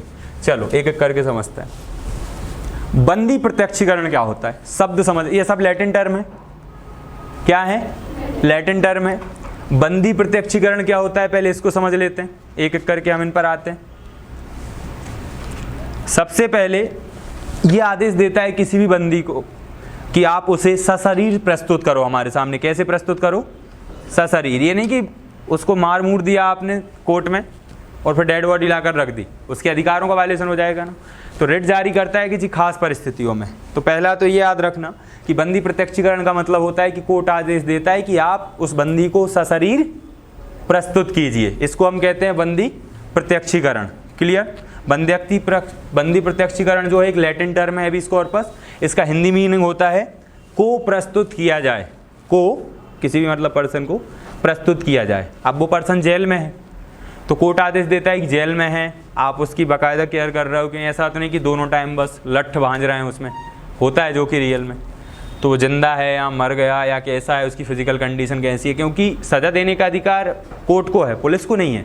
पुलिस को अधिकार है पकड़ना, पकड़ कर पेश करना, जबकि आजकल जब से ज़्यादा सज़ा देती है पुलिस, है ना, जहाँ भी पकड़ती है बस उनके हाथों में खुजली होती रहती है, कांस्टेबल हवलदार और जो भी होते हैं एसआई एसपी महोदय, उनने आपको पकड़ा और सूटा। कुछ वहाँ के बहुत अच्छे होते हैं जो एक मॉडल पेश करते हैं। अभी हालिया एक केस जो इलाहाबाद कोर्ट के जज का सामने आया कि एक डीएसपी महोदय ने एक निर्दलीय प्रत्याशी के साथ बहुत ज़्यादा बदतमीजी कर दी थी, हद से ज़्यादा। देख के गुस्सा आ गया था कि आप किसी भी पद पर हो लेकिन इतना अहंकार और अपने पद का गुरूर नहीं होना चाहिए। इंसान सिकंदर का गुरूर नहीं रहा, उसने बोला था कि मेरे हाथ खुले छोड़ देना, जब मैं जाऊं तो लोग मुझे देखें मेरी डेड बॉडी को कि सिकंदर भी खाली हाथ जा रहा है जो दुनिया जीतने का सपना लेकर निकला था। तो तुम डीएसपी होकर अपने आप में इतने घमंड में हो। तो सुप्रीम कोर्ट, वो हाई कोर्ट के जज ने ऐसा उनको फटकार लगाई है कि आप सेवक हैं, राजा नहीं है, और यदि अब ये गलती हो गई तो तुम खतरे में पड़ जाओगे। डायरेक्ट धमकी। अरे निर्दलीय प्रत्याशी है तो उसकी कोई इज्जत नहीं है क्या यार? है तो जनता द्वारा चुना हुआ ना। कोई अच्छी वजनदार पार्टी का होता तो क्या करने लगते हैं हम? जी हजूरी करने लगते हैं। दम है तो सबको, फिर आप इतना आप में वो है चीज़ें। तो देश में जितनी भी बुरी परिस्थितियाँ चल रही हैं, जो दमदार नेता हैं उनसे उलझ के बताओ आप, जिनके ऊपर सैकड़ों केस चल रहे हैं मर्डर के, उनके बच्चे मर्डर कर रहे हैं, वो बहुत बड़े बड़े अंडरवर्ल्ड में डॉन बने बैठे हैं, उनके सामने नहीं चलती है। कमज़ोर पर ही अपनी शक्ति का प्रदर्शन करना ये मानव का बहुत घटिया नियम, सब लोग वही करते हैं। शायद मैं और आप भी कहीं ना कहीं ऐसा मौका मिलता है छोड़ते नहीं है ना। जहाँ कमज़ोर देखा अपनी शक्ति प्रदर्शन कर ही देनी है। स्नेह भी दिखाते हैं तो घमंड में कि देख तुझ पर स्नेह दिखा रहे हैं क्योंकि तू छोटा है, हमारा घमंड मजबूत होता है। खैर, तो ये बंदी प्रत्यक्षीकरण से मैं आपको रिलेटेड चीज़ें बता रहा था कि ऐसी यदि बेईमानी या ऐसे तरीके का शोषण मानव का होता है तो कोर्ट आदेश देता है कि उस बंदी को सशरीर प्रस्तुत किया जाए। क्लियर हो गई बात? तो इस पॉइंट को आप थोड़ा सा याद रखना। लिख लिया? अब इसमें पॉइंट क्या याद रखना है, पीएससी कहाँ जा सकता है। ये जो रिट जारी होता है ये सार्वजनिक प्राधिकरण के खिलाफ भी जारी कर सकता है कोर्ट, और निजी व्यक्ति के खिलाफ भी जारी कर सकता है। Court can issue this type of writ on against of any private person, ठीक है। सामाजिक जो भी प्राधिकरण होते हैं, प्राधिकरण इन द सेंस होता है ट्रिब्यूनल और अथॉरिटी, तो उसके अगेंस्ट भी जारी कर सकता है। तो यहाँ पर दोनों पॉइंट, ये चीज़ें याद रखने लायक हैं इसमें कि एक तो मीनिंग क्या है, मीनिंग समझ में आ गया। हिंदी मीनिंग क्या है, को प्रस्तुत किया जाए, to present, to be present, को प्रस्तुत किया जाए। और किसके खिलाफ, तो सार्वजनिक प्राधिकरण के खिलाफ भी, सोशल जो भी ट्रिब्यूनल है उसके अगेंस्ट भी, और व्यक्तिगत के खिलाफ भी ये जारी किया जा सकता है। क्या इतनी बातें याद रखने में कोई दिक्कत होगी? नहीं होगी। अगला टर्म आता है, अच्छा इसमें ये भी पूछ सकता है शायद प्री में, एक स्टेप और आगे ही करा दे रहा हूं। बंदी प्रत्यक्षीकरण में आपसे ये पूछ सकता है कि ये कब जारी नहीं किया जा सकता। तो कोई बता सकता है क्या कब जारी नहीं किया जा सकता? नहीं, ये तब जारी नहीं किया जा सकता जब जो हिरासत में है, अरेस्ट किया गया है, यदि वो कानून सम्मत है, विधि के अनुरूप है, एक एक्चुअल प्रोसेस से होकर गुजरी है, तो कोर्ट नहीं करता फिर इसको। दूसरा, यदि हिरासत कोर्ट के ही आदेश से हुई है, if the person arrested by the warrant of court, तो कोर्ट के वारंट के द्वारा ही यदि हिरासत हुई है, तो उस कंडीशन में भी कोर्ट ये जारी नहीं करेगा, क्योंकि मैंने ही तो कहा था पकड़ लो, तो पकड़ लिया गया, याद रहेगा। तो न्यायालय के आदेश से हुई है, ठीक है। और तीसरा और सबसे महत्वपूर्ण कारण, यदि किसी व्यक्ति ने न्यायालय की अवमानना की है, जिसे हम कहते हैं कंटेम्प्ट ऑफ कोर्ट, यदि किसी व्यक्ति ने विधानमंडल या संसद की अवमानना की है, तो ऐसी कंडीशन में भी बंदी प्रत्यक्षीकरण का रिट जारी नहीं होता। मैं एक बार और क्लियर कर देता हूँ पूरा, ठीक है। अब बड़े ध्यान से, चेतना से सुनना, एक ही बार में सारे शब्द अंदर उतर जाएं। बंदी प्रत्यक्षीकरण एक लैटिन शब्द है, हेवियस कॉर्पस का हिंदी फॉर्म हो गया। हेवियस कॉर्पस लैटिन शब्द, हिंदी अर्थ होता है बंदी प्रत्यक्षीकरण। इसे हम कहते हैं को प्रस्तुत किया जाए, टू बी प्रेजेंटेड। ये जारी किया जाता है सुप्रीम कोर्ट द्वारा आर्टिकल 32 में, जो 32 का 2 का 1 जो है। ये सार्वजनिक इंस्टीट्यूशन जो हैं, अथॉरिटी, ट्रिब्यूनल, उनके खिलाफ भी जारी किया जा सकता है, और निजी व्यक्ति के खिलाफ भी जारी किया जा सकता है। क्लियर? किस किस के खिलाफ जारी नहीं किया जाता, कब कब? यदि व्यक्ति को गिरफ्तार किया गया और गिरफ्तारी कानून सम्मत हो, अरेस्टिंग अकॉर्डिंग टू लॉ हो, गिरफ्तारी कंटेम्प्ट ऑफ कोर्ट के केस में हो, या विधानमंडल और सांसद के अवमानना, contempt of parliament and legislature के अगेंस्ट की हो, और तीसरा कि जो गिरफ्तारी हुई है वो स्वयं न्यायालय के ही आदेश से हुई है, तो ऐसी कंडीशन में बंदी प्रत्यक्षीकरण का रिट जारी नहीं किया जाता है। क्या दोस्तों अब सारी चीज़ें क्लियर हैं? इसमें कोई भी दुख दर्द पीड़ा यदि हो तो हो सके तो आप अपने हिसाब से सॉल्व कर लो, मैं इससे ज़्यादा इसमें कुछ बता नहीं पाऊँगा। क्लियर हो गई बात?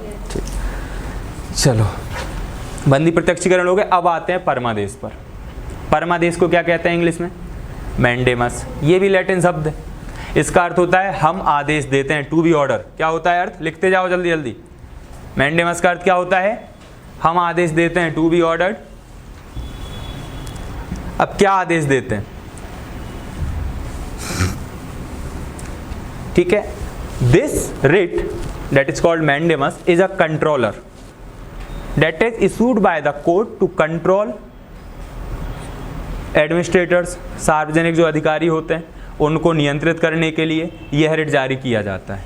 ठीक है, जैसे कोई सरकारी कर्मचारी या अधिकारी अपना काम उस सही समय पर ना करे जिसके लिए शासन ने उसे रखा है और शासन ने उसे तनख्वाह दे रही है, तो यदि वह काम किसी व्यक्ति का काम है और शासन वो काम कर नहीं रही है और वह व्यक्ति जाता है कोर्ट के पास कि मेरा काम नहीं हुआ है, मेरे मौलिक अधिकारों का हनन हो रहा है, उससे रिलेटेड मामला है, तो कोर्ट उस व्यक्ति को आदेश देता है कि हम आदेश देते हैं यह काम तत्काल रूप से होना चाहिए। जब सुप्रीम कोर्ट ऑर्डर देता है ना अधिकारी को, तो अधिकारी कांप जाता है, क्योंकि नहीं मानेगा तो क्या हो जाएगा? आर्टिकल 129 के अकॉर्डिंग कंटेम्प्ट ऑफ कोर्ट हो जाएगा, मतलब अवमानना, और अवमानना के लिए कोर्ट दंडित कर सकता है। आई बात समझ में? तो आर्टिकल 129 क्या कहता है? दो बातें कहता है, एक तो supreme court is a court on record, अभिलेख न्यायालय है, और दूसरा कंटेम्प्ट ऑफ कोर्ट के लिए वो आप पर चार्ज इशू कर सकता है। दोनों बातें क्लियर है? एस और नो? मेरा गला लग रहा है और आप लोग भी मुझे ज़्यादा वो करते हो, मेहनत करा रहे हो। तो मैंडेमस का लिख लो, यह है न्यायालय द्वारा, मतलब उच्चतम न्यायालय द्वारा एक नियंत्रक के रूप में सरकारी अधिकारियों को जारी किया जाता है।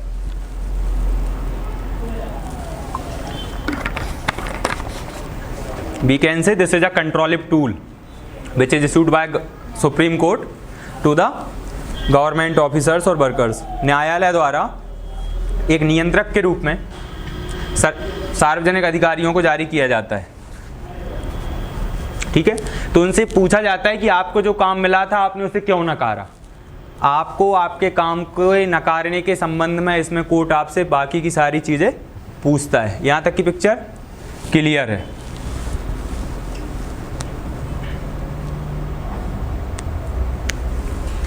हो गया। अब यहाँ पर क्या क्या याद रखने लायक चीज़ें देखो। तो इसे किस किस के खिलाफ जारी किया जाता है? तो सार्वजनिक संस्थान, किसी भी सार्वजनिक प्रकार के इंस्टीट्यूशंस, निचले कोर्ट, तमाम सरकारी अधिकारी या निगम जो कॉरपोरेट होते हैं, इनके अगेंस्ट इसे जारी किया जा सकता है। क्लियर? केवल इतना याद रख लेना किस किस के खिलाफ जारी नहीं किया जा सकता, केवल इतना याद रख लो, बाकी सबके खिलाफ जारी किया जा सकता है। तो पहली चीज़, इसे जारी नहीं किया जा सकता निजी व्यक्ति के against. It can't be issued against any individual person, मतलब निजी व्यक्ति जो है प्राइवेट, उसमें किसी निजी संस्था एनी प्राइवेट इंस्टीट्यूशन, उसके विरुद्ध भी जारी नहीं किया जा सकता, क्योंकि उसकी रिस्पॉन्सिबिलिटी नहीं है ना सरकार के प्रति, वो तो अपने कस्टमर के प्रति अकाउंटेबल है। तो यहाँ तक तो इसे ना तो जारी किया जा सकता है निजी व्यक्ति के प्रति, ना ही जारी किया जा सकता है निजी संस्था के प्रति। राज्यपाल और राष्ट्रपति के अगेंस्ट भी जारी नहीं किया जा सकता। लिख लो, राज्यपाल, राष्ट्रपति,